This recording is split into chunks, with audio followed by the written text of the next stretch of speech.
একজন ব্যবসায়ীকে চাঁদা না দেওয়ার কারণে দোকান থেকে তুলে নিয়ে গিয়ে এইভাবে মারল। পূর্বের রেজিমের মতোই আপনার চাঁদাবাজি, দখলবাজি, রাজনৈতিক দুর্বৃত্তায়ন দেখতে হবে, এটা আসলে আমরা কল্পনাও করিনি। ক্ষমতায় না গিয়েই বিএনপির নেতাকর্মীরা এইটা করতেছে, ক্ষমতায় গেলে বিএনপি কি করবে? এখন তো রাজনৈতিক দলের সরকার না, প্রশাসন আছে। কাজে এই দখলবাজি, চাঁদাবাজি, টেন্ডারবাজি, গুন্ডামি, মাস্তানি, রাহাজানি যারা করছে তাদের বিরুদ্ধে কেন ব্যবস্থা নেওয়া হচ্ছে না?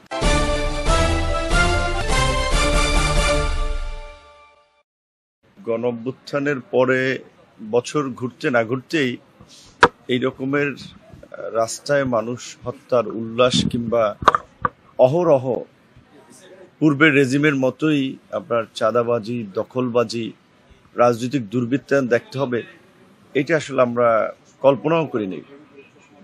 কিন্তু অভ্যুত্থানের পর থেকে আমরা একটা কথা বারবার বলে আসছিলাম যে যদি বিপ্লবী সরকার বা জাতীয় সরকার না হয় তাহলে এই বিপ্লব সফল হবে না এবং এই গণঅভ্যুত্থানের সুফল মানুষ পাবে না। সেই জন্য আমরা আমাদের দলের পক্ষ থেকে শুরু থেকেই বারবার জাতীয় সরকার গঠনের আহ্বান জানিয়ে আসছিলাম। নানান পরিস্থিতিতে সেটি হয় নাই।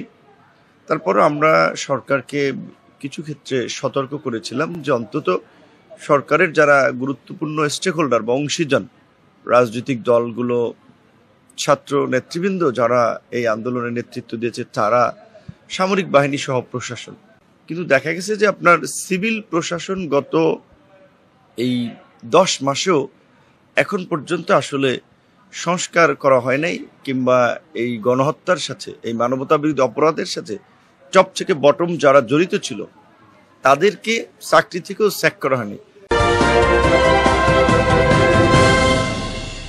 আমরা যদি দেখি পুলিশের ক্ষেত্রে তারা শক্ত ভূমিকা নিতে পারছে না। আমরা মনে করি যে এই সময় অন্তত এই গত 16 বছরের অন্যায়, অবিচার, গুম, খুন, লুটপাট, দুর্বৃত্তায়নের সাথে যারা জড়িত ছিল, রাজনৈতিক নেতৃবৃন্দের পাশাপাশি প্রশাসনের, তাদের অন্তত 6 মাসের মধ্যে গ্রেপ্তার করা দরকার ছিল। এটা না করার ফলে এখন প্রশাসন একটা দোদুল্যমান অবস্থায় আছে যে কাকে ধরবে, কাকে ছাড়বে, কার বিরুদ্ধে ব্যবস্থা নেবে। যেমন গতকালকের যে চাঞ্চল্যকর ঘটনাটি আমরা দেখলাম ঢাকার স্যার সলিমুল্লাহ মেডিকেল কলেজের সামনে, মিটফোর্ড হসপিটালের সামনে, সেখানে একজন ব্যবসায়ীকে চাঁদা না দেওয়ার কারণে দোকান থেকে তুলে নিয়ে গিয়ে এইভাবে মারলো এবং মারার পরে সেই আমরা আদিকালের প্রস্তর যুগের কথা শুনেছি যে পাথরে ঘষে মানুষ আগুন দিত, আগুন জ্বালাতো, শিকার করত, সেই পাথর দিয়ে নির্মমভাবে তার মৃত্যু নিশ্চিত করেছে।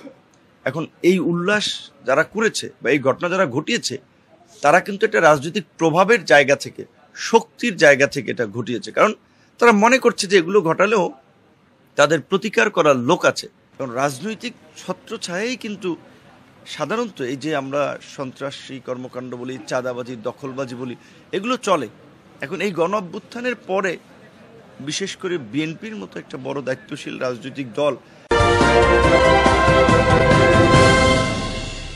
যাদের সম্ভাবনা আছে আগামীতে সরকার গঠন করা, তো সরকার গঠন করার আগে যদি মানুষ দেখে যে নারায়ণগঞ্জ, গাজীপুর, ইপিজেড, বিভিন্ন ইন্ডাস্ট্রিয়াল এলাকায় ব্যবসায়ীদের হুমকি ধামকি দিয়ে জুট ব্যবসা তারা নিয়ন্ত্রণ করবে, সেটা নিয়ে তারা নিজেরা গোলাগুলি করে মানুষ মারা যাবে, মার্কেট সমিতি, ব্যবসা প্রতিষ্ঠান দখল করবে, মানুষ ব্যবসা বাণিজ্য যারা করে তাদের কাছ থেকে চাঁদা চাইবে, চাঁদা না দিলে একটা ভয়ঙ্কর পরিস্থিতি সৃষ্টি করার জন্য, নিজেদেরকে ক্যাডার, মাস্তান, গুন্ডা হিসেবে উপস্থাপন করার জন্য এইভাবে পাথর ছুঁড়ে আপনার হত্যা করবে। কিংবা নারায়ণগঞ্জে এর আগে দেখেছি নিজ দলের নেতাদেরকেই কাপড় চুপড় খুলে ফেলেছে।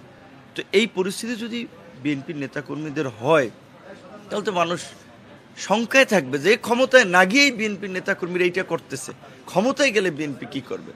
সেই ক্ষেত্রে বিএনপির নেতৃবৃন্দের আমি অনুরোধ করব যে তাদের নেতাকর্মীদের লাগাম টেনে ধরা।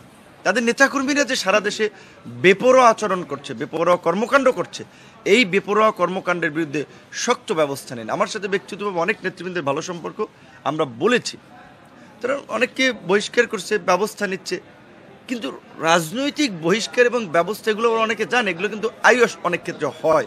তো বিএনপির ক্ষেত্রে যেন সেটা না হয়, আমরা তাদেরকে আহ্বান জানাবো। একই সাথে প্রশাসন এবং সরকারকেও বলবো, এখন তো একটা সরকার আছে, এখন তো কোনো রাজনৈতিক দলের সরকার না, প্রশাসন আছে। কাজে এই দখলবাজি, চাঁদাবাজি, টেন্ডারবাজি, গুন্ডামি, মাস্তানি, রাহাজানি যারা করছে তাদের বিরুদ্ধে কেন ব্যবস্থা নেওয়া হচ্ছে না? তাদের বিরুদ্ধে ব্যবস্থা নিতে হবে।